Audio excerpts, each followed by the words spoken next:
amarte, adorarte, servirte, conocerte, vivir en tu presencia y morar en tu santo monte, el deseo de tu corazón. Bendito seas por siempre, porque has abierto nuestros ojos a un destino eterno que no conocíamos, a una visión eterna, a una visión celestial que no entendíamos, pero que poco a poco se está haciendo vida en nosotros. Te amamos, te adoramos y te exaltamos. A ti la honra, el honor, la gloria, el poder, la majestad, eternamente y para siempre. Amén y amén. Qué curioso que el último canto hablaba del Santo Monte de Sión, y precisamente quiero empezar a enseñar las calificaciones para poder subir y morar en el Santo Monte de Sión. El propósito de Dios no es la salvación. La salvación da inicio al propósito de Dios. Jesús es el autor de la fe. Esa es la fe que salva.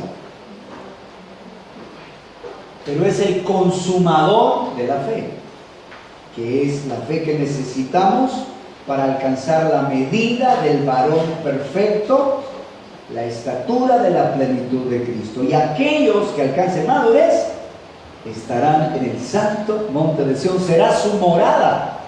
Qué cosa más maravillosa, ¿verdad? Cuando la presencia de Dios nos visita, es tan lindo. Ahora imagínense, morar en su presencia. No deseemos solamente visitaciones, anhelemos ser su morada. Queremos ser obedientes. Por favor, Juan capítulo 14. El Señor Jesús habló acerca de ser morada. En el verso 21, Él dice: el que tiene mis mandamientos y los guarda, ese es el que me ama, y el que me ama será amado por mi Padre, y yo le amaré y me manifestaré a Él. Cuando Dios nos permite por gracia obedecer sus mandamientos, no solo el Padre nos ama, sino Jesús mismo se va a manifestar en nosotros. Y hay algo interesante, verso 23. Respondió Jesús y le dijo: el que me ama, mi palabra guardará, y mi Padre le amará, y vendremos a Él. ¿Qué cosa más? ¿Qué será eso? ¿Qué será eso? Imagínense que el Espíritu Santo vive en nosotros ahora. Pero aquí dice que Jesús y el Padre van a venir y van a morar con nosotros. Vendremos a Él y haremos morada con Él. Por eso queremos estudiar el Santo Monte de Sión, porque Sión es la morada de Dios. Por favor, Salmo 132. Por eso queremos estudiar las calificaciones del Santo Monte de Sión, porque queremos morar con el Padre y con el Hijo. Queremos ser uno con Él. Verso 13, 132, 13. Porque Jehová ha elegido a Sión, la quiso por habitación para sí. Este es para siempre el lugar de mi reposo. Aquí habitaré porque la he querido. Así que está Sión en el cielo. Está también Sión, un pequeño monte allá en Jerusalén. Pero también está el Santo Monte de Sión espiritual, donde nosotros queremos llegar a morar espiritualmente. Y físicamente, en el milenio, podremos también morar en el santo monte de Sión, estar allá. Bendito Dios. En el Salmo 24, versos 3 y 4, se nos dicen 4 calificaciones para subir al monte de Sión. El Salmo 15 habla de 11 calificaciones, en total 15. Pero vamos a comenzar con el Salmo 24, con estas 4 calificaciones. ¿Quién subirá al monte de Jehová y quién estará en su lugar santo? El limpio de manos y puro de corazón, el que no ha elevado su alma a cosas vanas, ni jurado con engaño. Para subir entonces al monte de Sión son 4 calificaciones: limpio de manos, puro de corazón, no ha elevado su alma a cosas vanas, ni jurado con engaño. Quiere decir entonces que para subir al monte de Sión hay 4 áreas que Dios quiere purificar. Anótalas. 1. Acciones. 2. Intenciones. 3. Deseos. 4. Promesas. Dios quiere hacer una obra en nosotros de tal manera que podamos subir, purificar acciones, intenciones, deseos y nuestras promesas. El día de hoy comenzaremos con limpio de manos. Ser limpio de manos nos habla de apartarlo de acciones incorrectas, hechos y convertidos, para que sean borrados vuestros pecados y para que el Señor tiempos de refrigerio y envía Él a Jesucristo. Que cuando el Evangelio se predica, debemos entender que hay perdón en la sangre de Cristo por cuanto Él pagó por nuestros pecados. Pero se le demanda al pecador 2 cosas: arrepentimiento, un cambio de dirección en la mente. Debe de decidir no seguir su propio camino, eso es lo que nos hace ovejas. Decidir seguir no su voluntad, sino la voluntad de Dios. Pero se le demanda, mientras que el arrepentimiento es algo interno, la conversión externa. Y convertamos el rumbo que llevábamos. Voy a repetirlo. Hasta que dejamos el rumbo que llevábamos. El arrepentimiento y la conversión son 2 ingredientes que se van a necesitar. Al principio, cuando llegamos a Jesús, voluntad. Pero a medida que la luz se vaya revelando, el Señor va a ir mostrando en qué es su voluntad y no la nuestra. Así que hay muchas áreas en las que vamos a tener que ir cambiando. La conversión también. Hay muchas acciones que están incorrectas. Sin embargo, necesitamos comprender que es Dios quien nos va a dar la gracia para cambiar de dirección en nuestras acciones. Eso es conversión. Necesitamos de conversión. Necesitamos entonces entender que el arrepentimiento y la conversión este arrepentimiento y conversión nos habla de todas las acciones de ti. Tu conversión, tu fe en Jesús se debe de revelar en obras dignas de arrepentimiento, obras que revelen que tú ya no haces, que yo no hago mi voluntad, sino la voluntad de Dios. Isaías 55, 6 y 7. Buscad a Jehová mientras puede ser hallado, llamadle en tanto que está cercano. Deje el impío su camino y el hombre inicuo sus pensamientos, y vuélvase a Jehová, el cual tendrá de él misericordia, y al Dios nuestro, el cual será amplio en perdón.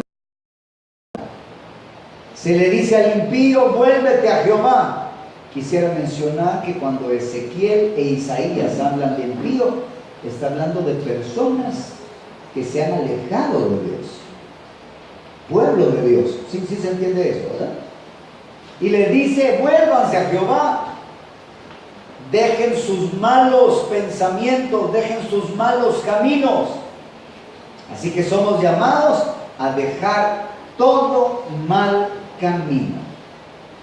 Quisiera que leyéramos un poco acerca de lo que Dios le habla al impío en Ezequiel. Por favor, Ezequiel capítulo 3, verso 21. Y en esto quisiera introducir un poco a nuestra responsabilidad de reprendernos unos a otros. Muchas veces nosotros los cristianos no tenemos la costumbre de reprendernos. A veces vemos feo a Pablo porque reprendió a Pedro. ¿Se acuerdan cuando Pedro estaba cayendo en hipocresía y comía con los gentiles, pero cuando venían los judíos, él se apartaba, ¿verdad? Y hacía creer a los judíos que él no participaba con los gentiles. Y Pablo lo reprendió. Claro, esto debe de hacerse en amor, ¿verdad? Pero los cristianos no están acostumbrados a reprender a otros cristianos. Somos más tendientes a quedarnos callados, a no decirles nada, pero esa no debe de ser la actitud de un cristiano. Capítulo 3 de Ezequiel, el versículo 17 al 21 dice: Hijo de hombre, yo te he puesto por atalaya a la casa de Israel. Oirás pues tu palabra de mi boca y los amonestarás de mi parte. Cuando yo dijere al impío, quiero hacer notorio que hay una claridad en la palabra de Dios que revela que las malas acciones, las obras malas, garantizan la condenación. Este es un mensaje a través de la Biblia. Aquel que practica las obras inicuas irá a condenación. No importa en qué dispensación esté, tarde o temprano será condenado. En la gracia, en la ley, en el milenio, los pecadores de 100 años serán malditos. Así que en cada dispensación, las obras de maldad, las obras de iniquidad llevan a condenación.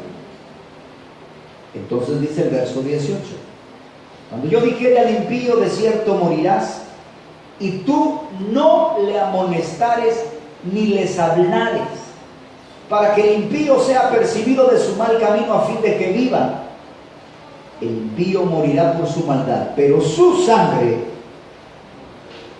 demandaré de tu mano. Está hablando del impío, está hablando de alguien que es parte del pueblo, pero se apartó. No podemos entonces nosotros quedarnos callados cuando vemos a un hermano que no está haciendo lo correcto. Debemos orar por gracia para reprendernos.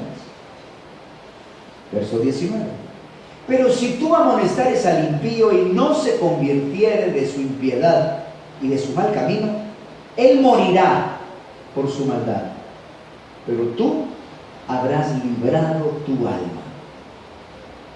Si el justo se apartare de su justicia e hiciere maldad. Esto es importante que lo subrayes. Amado, la gracia de Dios reina por medio de la justicia. Quiero repetir eso. La gracia de Dios reina por medio de la justicia. Jesucristo no solo derramó su sangre para perdonar nuestros pecados, Él derramó su sangre para que vivamos reinando, y eso implica el cumplimiento de la ley, de la palabra de Dios. Cuando alguien se aparta del camino de justicia,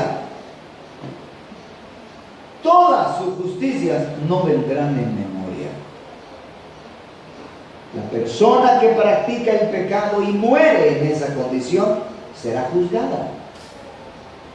Dice entonces el versículo 20: Si el justo se apartare, de su justicia e hiciere maldad, y pusiere yo tropiezo delante de él. Leamos otra vez eso. ¿Qué hace Dios con el impío? Si el justo se apartare de su justicia e hiciere maldad, ¿qué hace Dios con este justo? Y pusiere yo tropiezo delante de él, él morirá, porque tú no le amonestaste. En su pecado morirá, y sus justicias que había hecho no vendrán en memoria, pero su sangre será, la demandaré de tu mano. Llega un momento donde Dios tiene paciencia, tiene paciencia, tiene paciencia, tiene paciencia, tiene paciencia, y Él es amplio en perdonar, pero llega un momento, si este justo se apartó de su justicia para hacer maldad y no se arrepiente, no deja el camino de justicia, es Dios quien le pone tropiezo para que muera. Hay que tener mucho cuidado. Verso 21. Pero si el justo, al justo amonestares para que no peque, y no pecar, de cierto vivirá, porque fue amonestado, y tú habrás librado tu alma. Hay varias verdades entonces en esta palabra de Ezequiel. No se puede confiar el justo, por cuando yo he vivido en justicia, puedo hacer lo que yo quiera, y después me arrepiento, después regreso. No, Dios es amplio en perdonar, pero nadie puede garantizar regresar a los caminos de Dios. Dios puede mandarle tropiezo. ¿No da eso temor de Dios? Claro, claro. Otro punto de Ezequiel: hay que amonestar al impío o al justo que se aparta. Somos atalayas, hermanos. Estamos para ayudarnos. Cuando alguien venga, ya lo vamos a ver, y haga cosas incorrectas delante de ti, repréndelo. Muchas personas dicen: no, pastor, usted está citando el Antiguo Testamento, y eso era la ley. Hoy es la gracia. Déjame decirte que la ley era sombra de lo porvenir y figura de las cosas celestiales. No deseches la ley, por favor, porque en la ley hay lecciones, revelaciones para entender la gracia. Hebreos capítulo 8, versos 4 y 5. Así que, si estuviese sobre la tierra, ni siquiera sería sacerdote, habiendo aún sacerdotes que presentan las ofrendas según la ley, los cuales sirven a lo que es figura y sombra de las cosas celestiales, como se le advirtió a Moisés cuando iba a erigir el tabernáculo, diciendo: mira, haz todas las cosas conforme al modelo que se te ha mostrado en el monte. No podemos rechazar las cosas de la ley, aunque las fiestas no vamos a celebrarlas de manera literal o material. Ellas tienen un significado espiritual. Y si se le dijo al impío que morirá por causa de su pecado, y al justo que no se arrepienta, que él pondrá tropiezo, hay una enseñanza espiritual, como lo veremos en el Nuevo Testamento. Amados, en el Nuevo Testamento, aquel cristiano que practica el pecado, Dios ha dicho que morirá. Te voy a hacer una pregunta. Por favor, responde. Porque está establecido que los hombres mueran una sola vez, y después de esto el juicio. Eso es Hebreos 9:27. ¿Eso es para los pecadores o para los santos? ¿Será que un santo que camine en obediencia, que termine la carrera, no va a morir?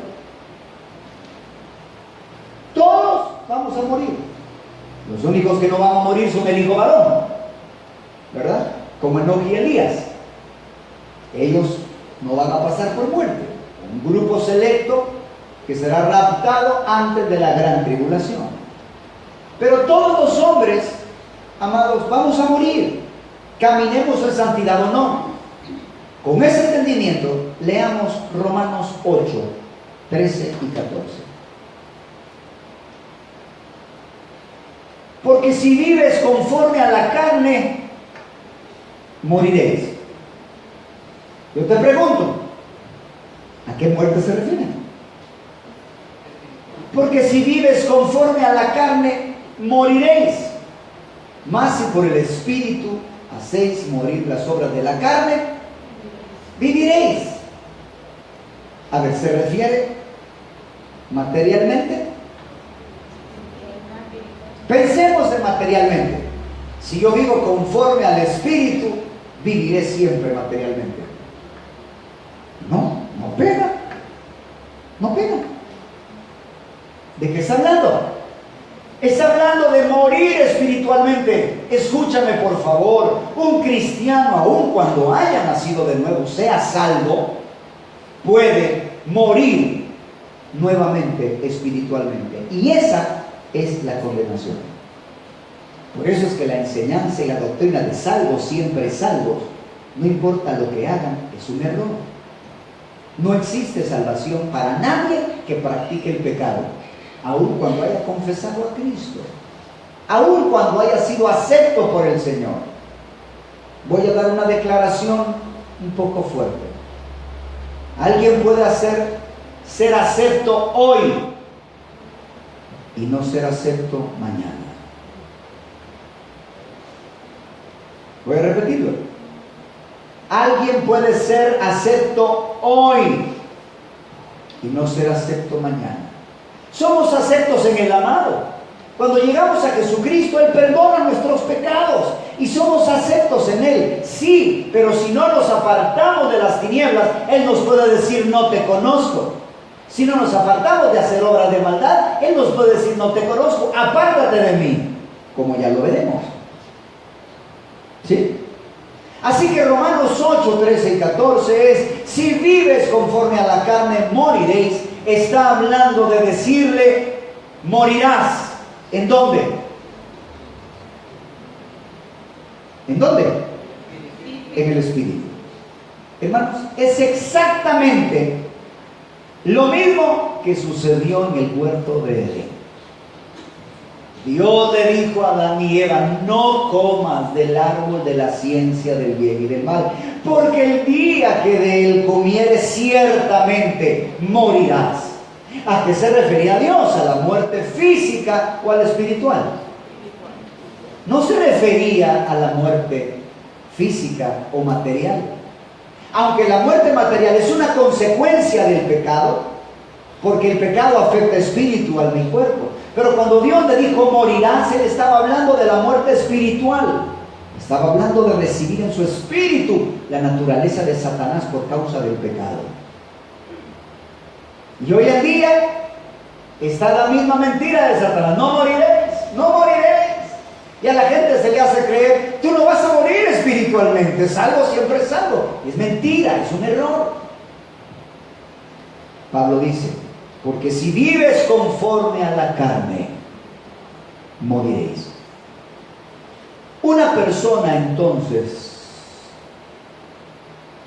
que se desvíe del mensaje del Evangelio y practique el pecado, morirá espiritualmente si él no se arrepiente. ¿Sabes que la Biblia dice que todo negocio debe estar apoyado por 2 o 3 testigos? Miremos un caso donde la Biblia habla claramente de volver a morir espiritualmente. Acompáñame a Judas, capítulo 1, versículos del 11 al 13. El Señor va a hablar de 3 cosas, 3 personajes que se apartaron de Dios. Dice el verso 11: ay de ellos, porque han seguido el camino de Caín, se lanzaron por lucro en el error de Balaam y perecieron en la contradicción de Coré. Estas personas de las que el apóstol está hablando eran creyentes que se apartaron de Dios. Y pone el ejemplo Caín, Balaam y Coré, 3 que conocieron a Dios. Verso 12: estos son manchas en vuestros ágapes, que comiendo impúdicamente con vosotros, se apacientan a sí mismos. Nubes sin agua llevadas de acá para allá por los vientos, árboles otoñales sin fruto. Anota eso, anota ahí por favor. Sin fruto. Eso va a ser bien importante, porque vamos a leer más adelante que el que no da fruto es cortado y es echado al fuego. Y después que dice sin fruto, dice 2 veces muertos y desarraigados. Fieras ondas del mar que espuman su propia vergüenza, estrellas errantes para las cuales está reservada eternamente la oscuridad de las tinieblas. Este discipulado a mí me gusta mucho, porque es un discipulado para enseñar la palabra de Dios, para demostrar la verdad divina, para que en ti hayan convicciones, tengas espada y escudo y puedas defender la verdad y puedas contender por la fe. Y no caigas en el engaño y en el error. ¿Por qué dice 2 veces muerto? No puede ser muerto 2 veces materialmente, porque estas personas no murieron materialmente. ¿Quién es aquel que ha experimentado 2 veces la muerte? ¿De qué está hablando? ¿De qué muerte está hablando? Está hablando de muerte espiritual. ¿Por qué? Porque cuando una persona humana, un ser humano nace en pecado. He aquí en maldad me concibió mi madre, en pecado he sido formado. Y el apóstol Pablo, en Efesios capítulo 2, verso 1, él dice: estabais muertos en vuestros delitos y pecados. ¿Quiénes son aquellos que mueren 2 veces? La primera muerte espiritual es estar sin Cristo, están muertos espiritualmente. Pero un día nacieron de nuevo y vinieron a vivir nuevamente. Pero llegó el momento donde ellos se apartaron del camino de Dios y practicaron el pecado. Y entonces volvieron a morir espiritualmente. Para ellos ya no existe salvación. Cuando tengan tiempo, lean Hebreos capítulo 6 y lean Hebreos capítulo 10. Ahí explica quiénes son los que morirán espiritualmente estando en vida. No es mi objetivo enseñar esto el día de hoy. Lo menciono por causa de las obras, porque estoy demostrando que aquel que practica obras de iniquidad corre el riesgo, si no se arrepiente, de morir espiritualmente la segunda vez. Yo sé que a la muerte segunda, después del trono blanco, se le llama la muerte segunda a ser lanzado en el lago de fuego. Yo entiendo eso. Y todos aquellos que van a condenación serán lanzados en el lago de fuego, la muerte segunda. Pero todos aquellos que mueran espiritualmente 2 veces serán lanzados en la muerte segunda. Bueno, entonces no podemos, hermanos, no podemos menospreciar los ejemplos del Antiguo Testamento, porque Dios ha permitido que lo visible revele lo invisible. Por favor, Romanos capítulo 1, versículo 20. Porque las cosas invisibles de Él, su eterno poder y deidad, se hacen claramente visibles desde la creación del mundo, siendo entendidas por medio de las cosas hechas, de modo que no tienen excusa. Esa es la bendición de Dios en la creación y en la ley. Dios hizo muchas cosas para que entendamos por medio de lo que vemos. Así que prestemos mucho cuidado al tabernáculo, a la ley, al viaje de Israel y a todo lo que fue escrito antes, porque todo lo que fue escrito antes ha sido escrito para nuestra enseñanza. Ahora, por favor, retomemos el concepto de la necesidad de reprender a nuestro hermano. Es importante que aprendamos a reprender a nuestro hermano. Es importante decirle: no es correcto lo que estás haciendo. Yo agradezco a hombres de Dios que me han llamado y me han llamado la atención. Y personas que me han dicho: eso no está bien en tu vida. Hay que arreglarlo. Yo bendigo a Dios por eso.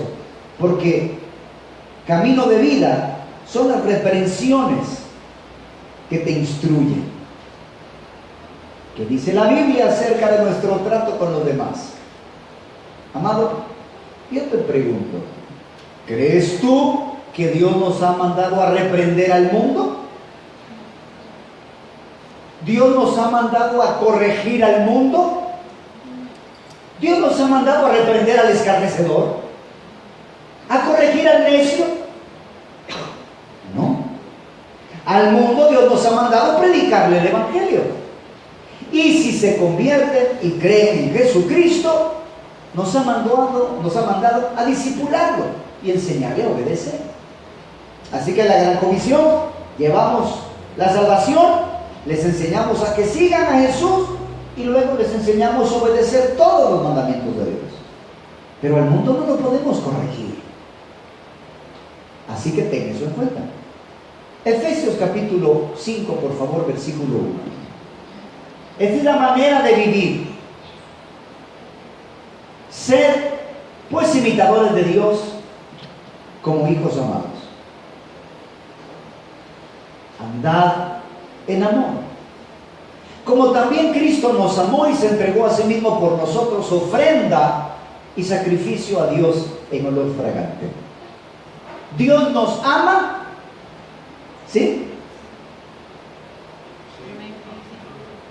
¿Y entonces significa eso que Él no nos va a decir las cosas incorrectas?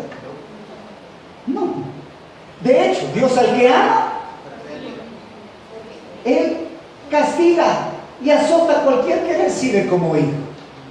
El que Dios ame no significa que Él se va a quedar callado para las cosas incorrectas. No es amor quedarse callado. No es amor quedarse callado, eso es tolerar el pecado. Repetimos eso. No es amor quedarse callado. 3. Acuérdate, Pablo le está escribiendo a los efesios, una iglesia. Pero fornicación y toda inmundicia o avaricia aún ni se nombre entre vosotros como conviene a santos. ¿A quién está hablando Pablo? A la iglesia. Ni palabras deshonestas, ni necedades, ni truanerías que no convienen, sino antes bien acciones de gracias. ¿A quién le está diciendo Pablo? Ustedes no hablen de fornicación, no hablen de inmundicia. Le está diciendo a los hermanos. Yo soy testigo, como los hermanitos se ponen a hablar unas cosas. Hermanos en Cristo se juntan para hablar lo incorrecto, cosas inicuas, incorrectas. Pablo les está diciendo, ni siquiera mencionen fornicación. Y dice el versículo 5, porque sabéis esto, que ningún fornicario o inmundo avaro, que es idólatra, tiene herencia en el reino de Dios. 6. Nadie os engañe con palabras vanas. Y esto puede subrayarlo. Hermanos, Dios es amor, pero también es santo y justo. Y Él dice, miren, que nadie os engañe. Porque por estas cosas, obras incorrectas, viene la ira de Dios sobre los hijos de desobediencia. Y Él está diciendo, no seáis pues partícipes con ellos. No podemos participar con el pecado, ni afuera ni adentro. O sea, ni en el mundo ni en la iglesia. Porque en otro tiempo erais tinieblas, mas ahora sois luz en el Señor. Andad como hijos de luz. Porque el fruto del Espíritu es en toda justicia, bondad y verdad, comprobando lo que es agradable al Señor. Y el 11 es donde yo me quiero enfocar. Y no participéis de las obras infructuosas de las tinieblas, sino más bien reprenderlas. ¿En dónde? ¿En el mundo o en la iglesia? Es en la iglesia. Tú no puedes andar reprendiendo en el mundo. Te van a decir, ¿y a ti qué? No estamos para corregir al mundo. Al mundo hay que salvarlo por la predicación del Evangelio. Pero es nuestra responsabilidad. Hermano, no hables así. Eso es incorrecto, hermano. Eso es incorrecto. Cuando mires a alguien practicar un pecado, dile. Sea cualquier pecado. Hay un pecado que es muy común, y es la murmuración y la crítica. Y como pastor he visto cómo este veneno se esparce. Y alguien nos viene a hablar de pecados de otra persona. Y es más grave cuando los pecados, y hablamos mal y murmuramos en contra de la autoridad, aún cuando esto sea verdad. Hay una manera de manejar el asunto. Y yo he visto cómo los cristianos se quedan callados y dejan que se desahoguen. He visto cómo los cristianos se toman el papel de basurero y escuchan toda la inmundicia de la crítica y la murmuración. Los rabinos tenían un dicho, y es que la crítica mata a 3 personas. Mata al que está hablando, mata al que está escuchando y mata del que se está hablando. Voy a poner el ejemplo de la crítica y de la murmuración como un ejemplo de cómo reprender el pecado. Pero esto hay que hacerlo con la mentira y con cualquier cosa que no esté delante de Dios acepta. ¿Me doy a entender? Así que esto será un ejemplo. Cuando tú escuchas a alguien que está hablando mal de otra persona, cuando una persona se queja y murmura, él ministra muerte. ¿Qué significa ministra muerte? Déjame explicarte. Las palabras que nosotros hablamos son espíritu, y estas pueden ministrar vida o pueden ministrar muerte. Como un ejemplo, anota Números capítulo 13 y 14 y te vas a dar cuenta que ministra una crítica, una queja y murmuración. Así que lee por favor lo que causó cuando estas personas, los espías, estaban diciendo: esa tierra por donde pasamos es buena, pero es tierra que traga a sus moradores. 13:32.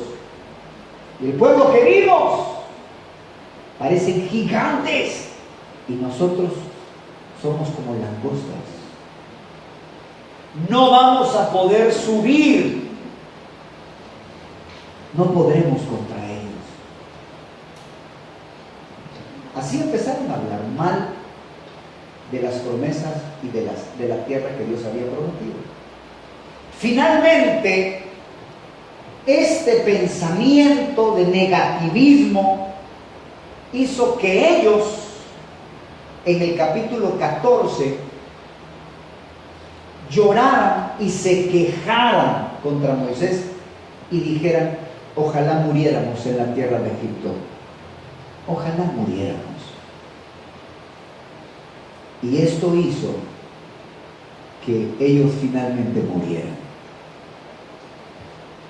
Tú ministras muerte, yo ministro muerte si hablo y critico de otros, porque el final, lo que conduce en esas palabras, es a la muerte, a la separación de Dios. Aquello que edifica es lo que me hace unirme a Dios e incrementar mi carácter, mi relación con Él, transforma mi carácter. La crítica, la murmuración, no me hace crecer en Cristo. Entonces voy a ministrar muerte. Cuando un hermano te está hablando mal de otro, debes de detenerlo y decirle: hermano, por favor, no me sigas hablando. Estás pecando, estás quejándote, estás murmurándote. Si tienes problema, por favor, acércate al pastor, busca que te ayuden y deténlo. No hagas eso, te va a ir mal por ese camino que estás tomando. Si alguien viene y te dice: tengo un dolor de estómago, tengo retorcijones, cada vez me siento mal, ¿qué harías tú? Vaya, ok, cuídate. Eso es lo que hacemos. No, si la abuelita nos dio un ingrediente, una sopita, mira, hay una sopita buena para quitar los malestares de no sé qué. A mí me sirvió esta medicina, tómate esto. O al final, ya le hablaste a la doctora. Tratamos de ayudar y resolver el problema. Cuando alguien viene, tiene un problema y necesita ayuda, yo quiero decirte que cuando alguien te habla mal, te mordió la serpiente. Cualquier persona que te habla mal, aunque no lo quiera, aunque sea que se va a ministrar, dice: yo necesito ministrarme con alguien. O sea, lo que está diciendo es que necesita sacar el veneno a su hermano. Porque muchas personas que dicen que necesitan ministrar, buscan a su hermano en lugar de buscar a líderes que les ayuden. Cuando una persona escucha la crítica, ese veneno es inyectado en ella. Si no puede quitarse el veneno viendo a Jesucristo, dejando de pensar en lo que le dijeron, no teniendo malos pensamientos. Cuando una persona no puede, hermanos, lidiar con la crítica, y no es el momento, pero lo menciono solo como un ejemplo, no sabe limpiarse de la murmuración, tarde o temprano va a ser afectado. ¿Y cómo es afectado? Ya no tiene la misma fuerza para el Señor, ya no tiene el mismo amor para la otra persona, ya empieza a menguar y a separarse, porque así es. Eso es lo que causa la crítica, ministra separación, que es muerte.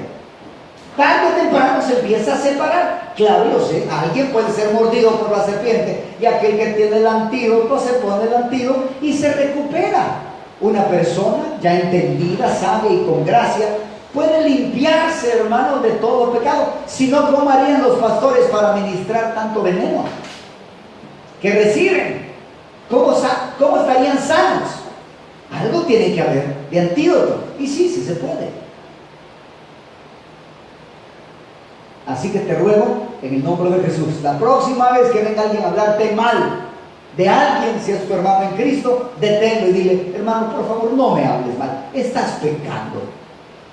Y si te dice: ay tú, por eso hay que leer Josué 1, 6 y 7. Esfuérzate y sé valiente.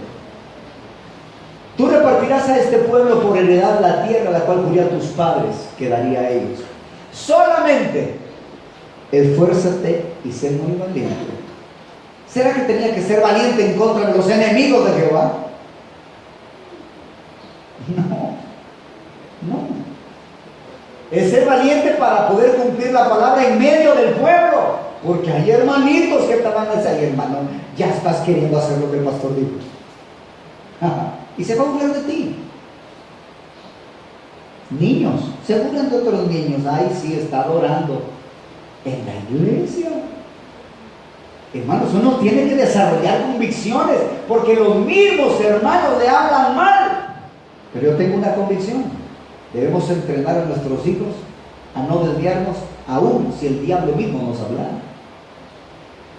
Y no debemos apartarnos ni a izquierda ni a derecha. Debemos tener entendimiento. Y por eso le dice Dios a Josué: esfuérzate y sé valiente en cuidar de hacer conforme a toda la ley que mi siervo Moisés te mandó. No te apartes de ella ni a diestra ni a siniestra, para que seas prosperado en todas las cosas que emprendas. La única manera de salir victorioso en contra de nuestros enemigos, de cumplir el propósito de Dios: no te apartes ni a izquierda ni a derecha de lo que la Biblia diga. De lo contrario, fallaremos.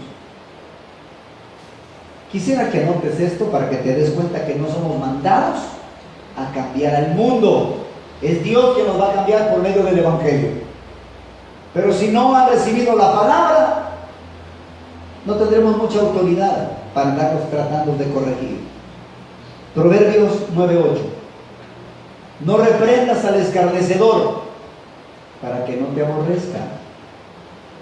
Corrige al sabio y te amará. ¿Qué le dijo Pablo a los corintios? Por favor, 1 Corintios 5, 9 y 10. Os he escrito por carta que no os juntéis con los fornicarios. ¿De qué está hablando Pablo?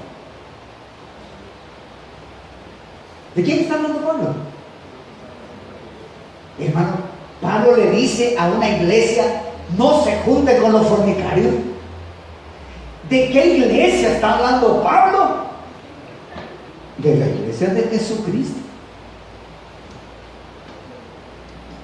De la iglesia lavada con la sangre del Señor. Mira, yo quiero decirte, hermano, que a la iglesia de Jesús va a venir lo que no es, porque Dios lo va a transformar para deshacer lo que es. Dios va a traer a lo vil y menospreciado para Él glorificar su santo nombre.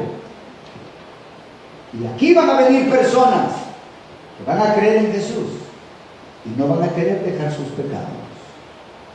O van a venir personas a la iglesia del Señor a oír el mensaje, por un tiempo escuchan la palabra de Dios, pero luego no quieren obedecer y se apartan. Así que tú tienes que tener entendimiento cómo tratar a aquellos en la iglesia que no caminan en la voluntad de Dios. Mira que está a tu alrededor. Todos parecen santos. Parecen. Pero solo Dios sabe lo que haces en lo oculto. Solo Dios sabe qué programas de televisión miras, qué revistas miras. Solo Dios sabe cuáles son tus conversaciones. Solo Dios sabe si caminas en inmoralidad y no. Yo me he asustado, hermano. Me he asustado de personas que pasaron 2, 3, 4, 5 años y se reveló pecado que yo no sabía. Uno puede ocultar el pecado, pero si no se arrepiente, tarde o temprano Dios lo va a sacar a luz. Nosotros no sabemos lo que las personas hacen en lo oculto. Claro, todos estamos luchando y queremos buscar al Señor, pero debes de tener cuidado y quítate la idea y el idealismo que todos los que están en la iglesia son todos bonitos y nadie ofende al Señor. ¡Qué galán sería así! No es la verdad bíblica. Todos estamos aquí. A mí me dio risa cuando mi esposa compartió algo. De veras me hizo reír. Y como no lo puedo repetir, le voy a pedir que lo digan. Nosotros como pastores estamos cuidando a las ovejitas ¿verdad? Y queremos que no se limpien, no se ensucien, perdón, que estén limpias. Denme el micrófono, por favor. Y miren lo que el Señor le mostró. Miren lo que el Señor le dijo. Uno ya tiene a esta bien bonita, ya está bonita, ya camina bonito, ya está más gordita, ¿verdad? Tenía a saber ni cuántas pulgas y garrapatas. Pero Dios manda a otras personas que vienen sucias y vienen con tanto amor a abrazar a la otra oveja. Escuchen lo que el Señor le dijo a mi esposa. Quiero que lo escuchen.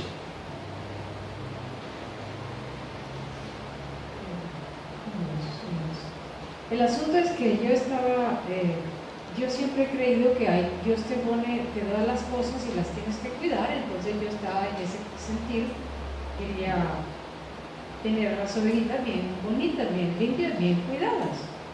Entonces, al ver que de repente viene alguien con tantos pecados y cosas y les empieza a hablar cosas feas y todo, entonces yo me asusté y yo le dije, Señor, le dije, tan bonitos que están y ahora vienen otros y entonces ¿cómo va a quedar la cosa? Se van a ensuciar todos.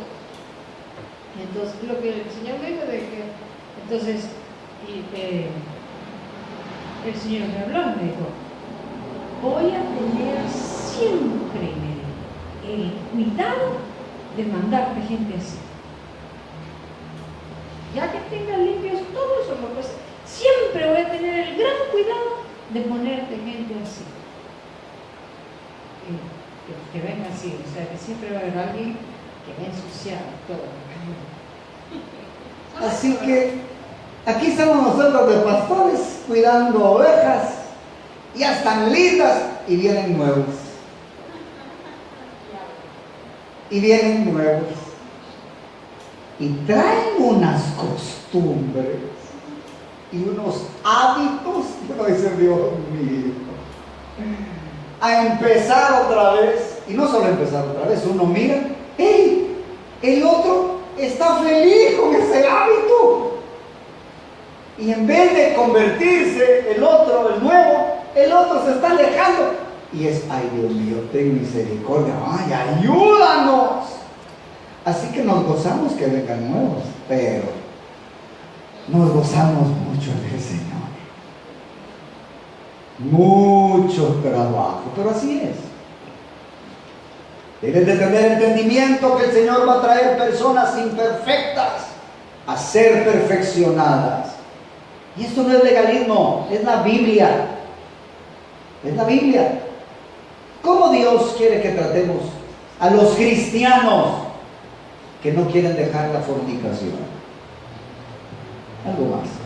Solo para aclarar la respuesta, creí que iba a ampliar un poquito. El asunto es que el Señor me mostró que Él no va a cuidar de que no nos manchemos con el mundo. Para eso nos puso en el mundo. Él me dice, por eso hay que darle mucha agua a las ovejas para que aprendan a bañarse, a limpiarse. Entonces no importa que venga una toda sucia, ¿verdad? Y era ver aquella cosa todo lleno de lodo y qué sé yo, y se le topa a las otras ovejitas y las deja todas embarradas. Pero esas ovejitas ya saben ir a lavarse. Entonces no es ningún problema. A la otra le pasó su suciedad, pero quedó limpio porque se le echó al otro. Y el otro ya sabe lavarse. Y entonces el otro ve, aprende y va y se lava. Y el punto es que Dios siempre va a tener cuidado de traernos y meternos con gente terrible. Pero lo que quiere es que nosotros aprendamos a lavarnos en la palabra, a limpiarnos y a mantenernos limpios. Nuestro cuidado como pastores es que las ovejas puedan mantenerse limpias y lavarse en la palabra y que haya abundante palabra que te expliquen todo así bien cuidadito y tú entiendas y tú puedas ir y recordar y así estarte lavando constantemente con la palabra. No es la voluntad de Dios que nos apartemos y nos hagamos aislados porque Él nos mandó a salvar al mundo. Entonces Él siempre va a tener cuidado de que venga gente que te ensucie, que tú te puedas lavar en la palabra y además le enseñes a ella a lavarse. Cuando vienen las personas del mundo traen ciertas ideas. Los corintios creían que era amor no decirle nada aquel que se estaba acostando con la mujer de su padre. Algunos traducen como madrastra. Y pensaban que era nivel de madurez no decirle nada, que ellos los amaban y los perdonaban. Muchas personas tienen ideas extrañas en cuanto al pecado, en cuanto a la obediencia. Entonces hay que enseñarles la palabra de Dios. Miren ahora lo que Pablo dice con referente a cómo relacionarse con cristianos que practican el pecado. Primera de Corintios 5, del 9 al 10. Os he escrito por carta que no os juntéis con los fornicarios. Verso 10.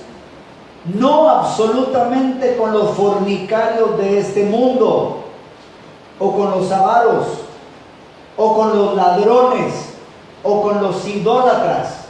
Pues en tal caso, ¿qué dice Pablo? ¿O sería necesario salir del mundo? O sea, él no está diciendo, miren, yo no estoy hablando de los fornicarios del mundo, porque si es así, tendrían que salirse del mundo. No, él está hablando en la iglesia de Jesucristo. Versículo 11. Más bien os escribí que no os juntéis con ninguno que, llamándose hermano, fuere fornicario, o avaro, o idólatra, o maldiciente, o borracho, o ladrón. Con el tal, ni aún comáis. Porque, ¿qué razón tendría yo para juzgar a los que están fuera? ¿No juzgáis vosotros a los que están dentro? Porque a los que están fuera, mira, ¿quién nos va a juzgar? Dios.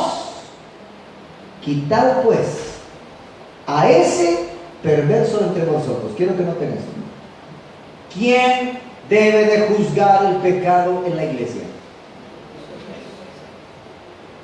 ¿Quién va a juzgar el pecado en el mundo? Dios. ¿Está claro? Se debe de juzgar el pecado en la iglesia. Se debe de juzgar el pecado en la congregación. Si no, este se va a esparcir como levadura. Y un pecado que se permite en la congregación se va a esparcir en todos. Necesitamos que Dios tenga misericordia. Primera de Corintios capítulo 5, versículo 7. Pablo está hablando acerca de las fiestas y él estaba hablando acerca de la Pascua y ahora va a hablar de los panes sin levadura y él está hablando de eso. Y él dice: limpiaos pues de la vieja levadura para que seáis nueva masa, sin levadura como sois, porque nuestra Pascua, que es Cristo, ya fue sacrificada por vosotros. Así que celebremos la fiesta no con la vieja levadura, ni con la levadura de malicia y de maldad, sino con panes sin levadura, de sinceridad y de verdad. La Pascua hoy en día representa la experiencia de salvación, pero después de la Pascua venía la fiesta de los panes sin levadura, y la levadura en el aspecto negativo significa hipocresía, falsedad, mala doctrina. Pablo les dice: saquen la levadura. ¿Por qué? Porque la levadura hace crecer el pan, se multiplica. Y de ahí Pablo empieza a explicar cómo tratar el pecado en la iglesia. Así que, hermano, en el mundo, Dios se va a encargar del mundo. Amén. Dios se va a encargar del mundo. Pero nosotros debemos de juzgar el pecado en la congregación. Así que amablemente reprende a aquel que está haciendo lo incorrecto. Si es tu hermano, si viene a esta congregación, repréndelo. Si es tu hermano en Cristo, repréndelo. Si asiste a otra iglesia y tienes confianza en el Señor y el Señor te lo dirige, repréndelo. Porque somos hermanos en Cristo, ¿no es cierto? Necesitamos entonces no comunicar con las obras infructuosas de las tinieblas, sino reprenderlas. ¿En dónde? En la iglesia. ¿Sí se entiende? Que Dios nos ayude. ¿Quién subirá al monte de Jehová? ¿Quién estará en su santo monte? El de manos limpias. Isaías 59:3. Porque vuestras manos están contaminadas de sangre y vuestros dedos de iniquidad. Vuestros labios producen mentira, hablan maldad nuestra lengua. Primera de Timoteo 2:8. Quiero pues que los hombres oren en todo lugar levantando manos santas, sin ira ni contienda. ¿Qué son entonces las manos limpias? Acciones apartadas del pecado, buenas acciones. Efesios capítulo 2, versos del 8 al 10. Hemos sido salvados para hacer buenas obras. Aunque la salvación no es por obras, hemos sido salvados para hacer buenas obras. Y aquí me voy a detener un poco para compartirte algo. Dice la palabra en el verso 8, porque por gracia sois salvos por medio de la fe. La salvación es una muestra de cómo tú vas a recibir la gracia de Dios. La salvación es una muestra de cómo Dios va a trabajar en tu vida. Dice la palabra, por gracia sois salvos por medio de la fe. Y esto no de vosotros, pues es un don de Dios, no por obras para que nadie se gloríe. Cualquier cosa en la vida, sea madurez, sea ministerio, sea dejar un pecado, sea obedecer un mandamiento, es por gracia, por medio de la fe. Tú vas a escuchar la palabra de Dios y Dios va a enviar la fe si la crees e invoca su nombre para recibir esa fe. Dios da la fe, imparte la gracia, así eres salvo, así obedeces, así dejas pecado, así eres transformado. Amén. Pero dice el verso 10, somos hechura suya, creados en Cristo Jesús para buenas obras, las cuales Dios preparó de antemano. Anota eso, por favor. ¿Cuándo Dios preparó las buenas obras que tú y yo vamos a hacer? De antemano. De antemano. Dios preparó las obras de antemano para que anduviésemos en ellas. Yo creí que quizás alguien pensará, las buenas obras es dar de comer a los pobres, cuidar a los huérfanos, cuidar a las viudas. Cuando está hablando la obra de antemano, no estamos hablando de obras humanitarias. Estamos hablando de actos, obras que el Espíritu Santo te va a mandar a hacer. Tú debes de pedir a Dios que se te revele qué es lo que Dios quiere que hagas. Porque Dios te ha traído acá para hacer buenas obras. Debes de orar y por eso debes de descubrir lo que Dios te ha mandado a hacer. Y voy a darte una luz que espero te bendiga. Aprende a estar bajo autoridad. Y cuando estés bajo autoridad, Dios te va a decir qué obras hacer, que Él ha planeado desde antes de la fundación del mundo. Qué interesante eso. Quiero repetir eso para que quede claro y recibas una luz. Porque a veces uno dice, bueno, ¿y cuáles son las obras que Dios quiere que yo haga? ¿Qué cosas Él quiere que yo haga? Y quiero decirte que el reino de Dios se camina en orden. Aprende a someterte a la palabra de Dios. Si tú te sometes a la palabra de Dios, Dios te dirá qué obras hacer de lo que has aprendido. Si alguien fue escogido por Dios para hacer su voluntad, fue José. ¿No es cierto? Dios le reveló a José en sueños cómo aún sus hermanos se iban a inclinar ante él. José fue escogido, amado, para gobernar Egipto y ser de bendición a las naciones. Pero ¿quién puso a José en la posición que él necesitaría para poder cumplir el llamado de Dios en su vida? En este caso no estoy hablando de Dios. ¿Quién fue el que lo puso en la posición? Es cierto, Dios es el que mueve todo.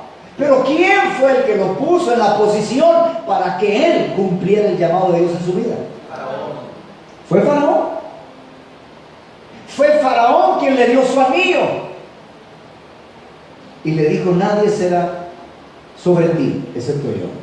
Y le dio su anillo. José aprendió a estar bajo autoridad. Fue vendido.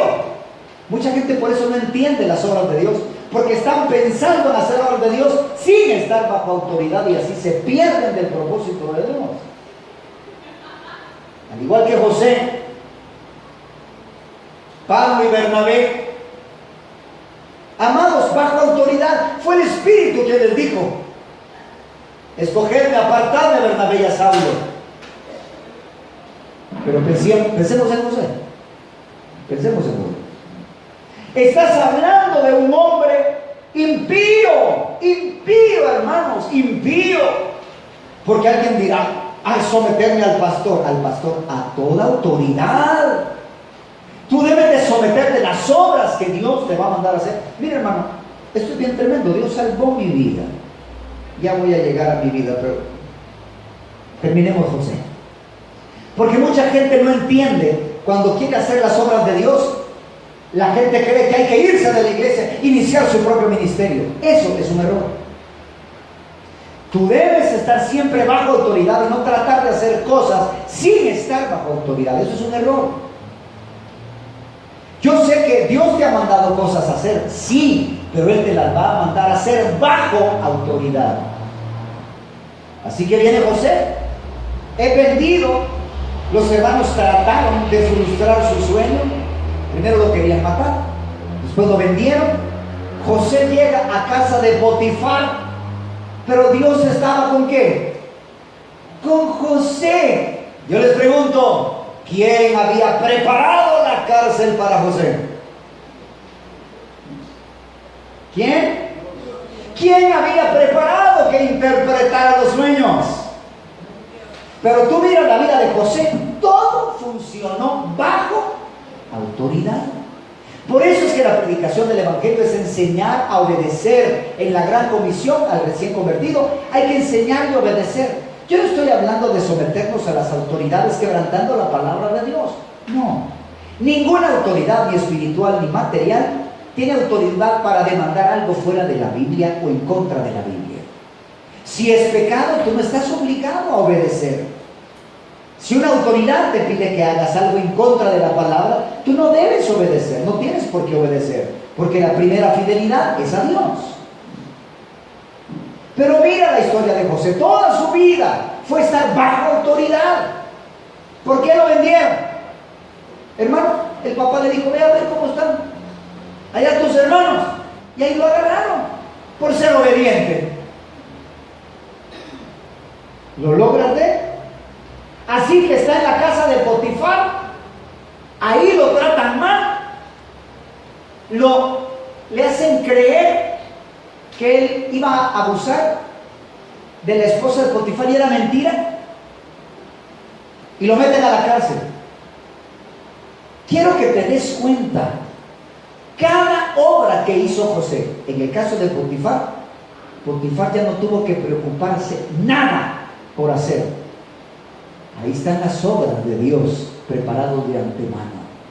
José oraba, ¿qué hago, Señor? ¿Cómo bendigo a Potifar? Él descubrió en la posición donde estaba lo que Dios ya había planeado desde antes. ¿Se entiende? Él aprendió a descubrir las obras de Dios en el lugar donde estaba. Llega el momento donde Dios le da el sueño a José y le dice José a Faraón, Dios ha mostrado lo que está por venir. Estoy hablando de las obras que de antemano se han preparado para que hagas. Porque si aprendes a estar en autoridad y le enseñamos a los nuevos creyentes a que se sometan a servir bajo autoridad, cuando estén en una posición Ellos pueden orar: Señor, me trajiste aquí, ¿qué quieres que haga? Y Dios le va a revelar esas obras de Dios. Aleluya. Así que viene José, recibe la revelación del sueño y le dice: Dios ha mostrado a Faraón lo que ha de venir. Vienen 7 años de abundancia y 7 años de escasez. Así que Faraón, búsquese un hombre sabio para que pueda almacenar en los tiempos de abundancia, para que cuando venga la escasez, Faraón no pase hambre. ¿Y qué hizo Faraón? Tiene razón, José, a ti te voy a poner. ¿De quién eran los 7 años de abundancia planeados? Dios. ¿De quién era también la escasez? Dios la mandaba. ¿Cuáles eran las obras de antemano preparadas por Dios? ¿Cómo hacer los graneros? Toda la administración, cómo pedir que trabajaran. Hermano, todo lo tenía diseñado José. Llegó un momento hasta le compró las tierras para Faraón.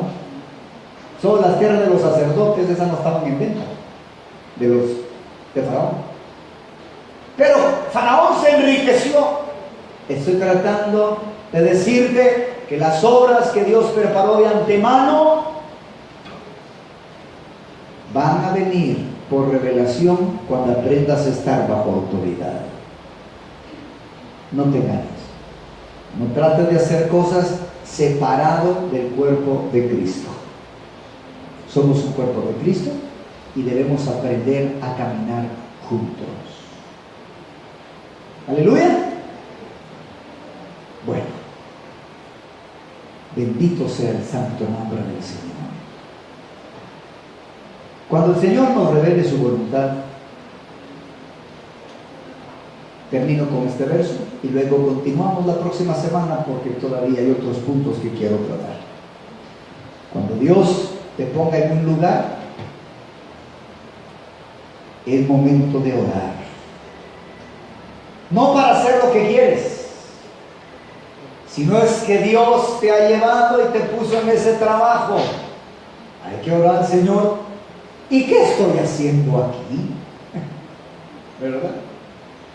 ¿Para qué estoy aquí? Y que Él te revele lo que Él quiere hacer allí, porque Él tiene obras desde antes de la fundación del mundo. Yo te pregunto, ¿será que Dios cada día quiere que hagamos algo? ¿Qué creo? ¿Será posible? ¿O será que solo Dios tiene planes para el sábado en la tarde? ¿Dios solo planifica fin de semana? No. La Biblia dice: ciertamente el bien y la misericordia me seguirán todos los días de mi vida. La pregunta es: ¿estamos pidiendo sabiduría para que Dios nos guíe cada momento? Dice Romanos 6:13, y con eso termino. Ni tampoco presentéis vuestros miembros al pecado como instrumentos de iniquidad, sino presentaos vosotros mismos a Dios como vivos de entre los muertos, y vuestros miembros a Dios como instrumentos de justicia. Hay mandamientos que Dios te va a dar en el lugar de trabajo. Dios te ha puesto ahí. En el lugar de estudio, Dios te ha puesto ahí. En cada lugar donde el Señor te haya permitido, Dios lo ha permitido. Clama al Señor por sabiduría. Señor, ¿qué quieres que haga? Y Él te va a revelar. Bendito sea su santo nombre. Vamos a orar y la semana que viene seguiremos estudiando acerca de manos limpias y la importancia de apartarnos de las obras de iniquidad. Oremos. Padre, Señor, queremos subir al monte de Sión y morar ahí. Danos entendimiento en cada una de estas características, estas cualificaciones, y por gracia permite, Señor, que seamos transformados para poder calificar. No solo queremos ser salvos, queremos ser tu morada. Señor, ten misericordia. Te pedimos que nos ayudes y derrames tu abundante gracia sobre nosotros para vivir la palabra que nos enseñas. Despídenos en paz y en bendición. Y todos aquellos que hemos escuchado tu voz, danos la gracia para obedecerla. En el nombre de Jesús te lo pedimos. Amén y amén.